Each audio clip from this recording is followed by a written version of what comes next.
Sa buwan po ng Enero, ipinagdiriwang natin ang kagandahan ng tropical na tela na likha ng mga Pinoy. Ito'y pagkakataon na bigyang halaga ang ating kultura at kasaysayan na nakaugat sa bawat hibla ng ating mga tela.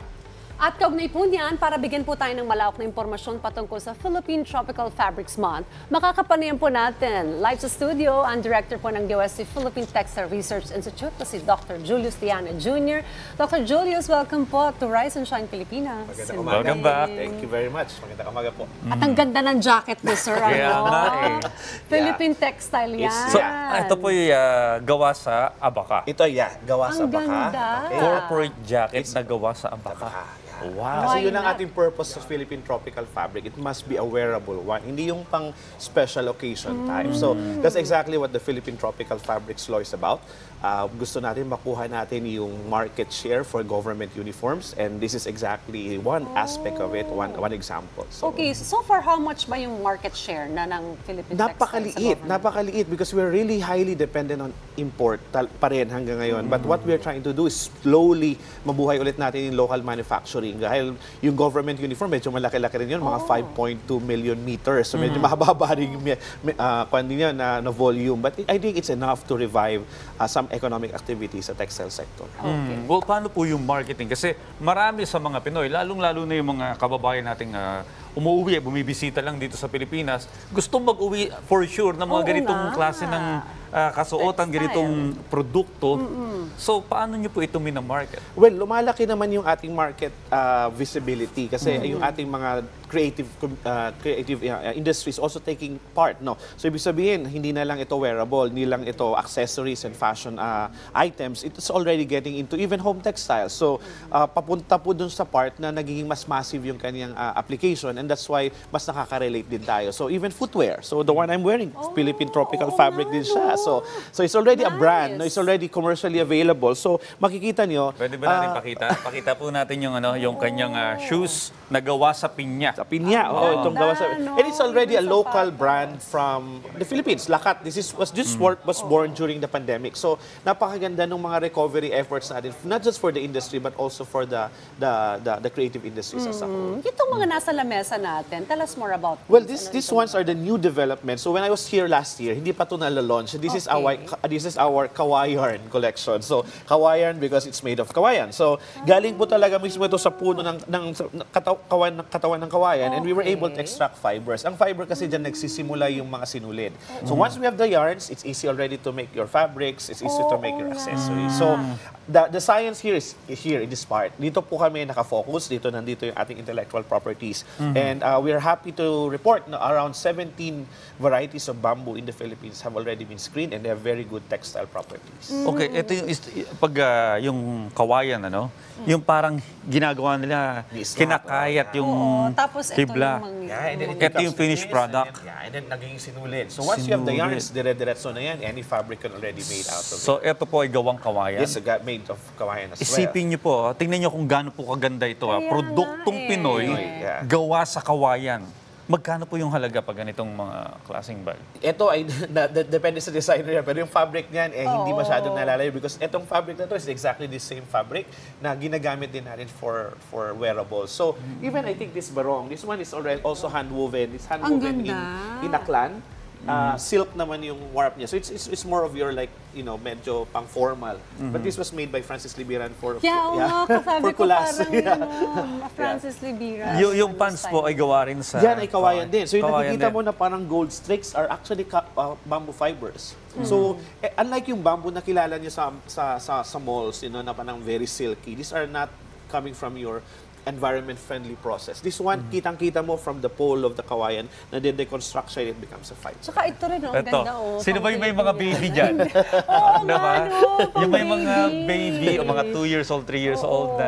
Yeah, isa rin yan sa advocacy natin. We wanted it to also capture the younger market para hindi siya masyadong mapunta dun sa part na parang pang middle age or pang formal. So we also want it to be wearable. So, Okay, paano kaya natin gagawing mas accessible ito sa mga ordinaryong Pilipino? actually, the part there is we are already working with a lot of our private textile mills para makagawa sila mismo ng mass-produced volumes of this. Pag mass-produced, we're talking about yards and yards and yards and yards.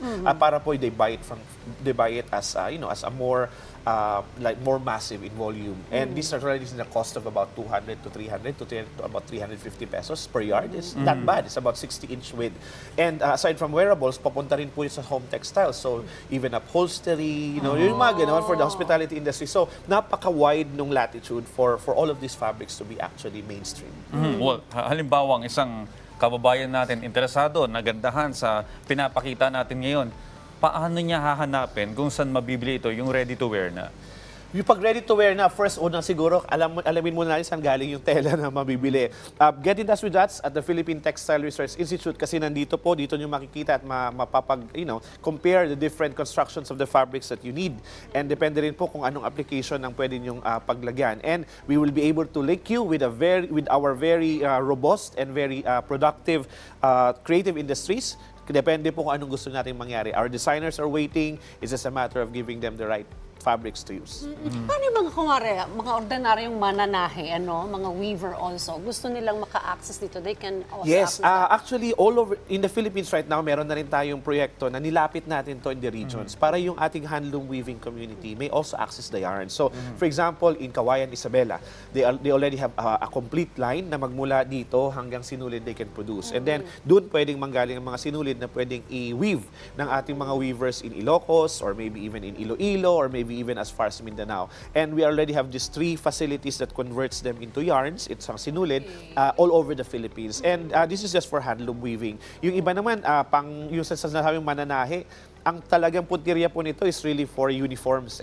So gusto natin talaga, sana lahat ng gobyerno o government employees will be able to use it. And that's exactly what the Philippine Tropical Fabrics Law is about, which we are celebrating in January. We raise the awareness kasi ang batas po nito is it mandates really all government employees to use these fabrics for their uniforms. So we are raising the awareness at sana po tumaas din yung pick-up niya sa industry and these ones will be made available. So, malaking may tutulong nito sa textile industry, no?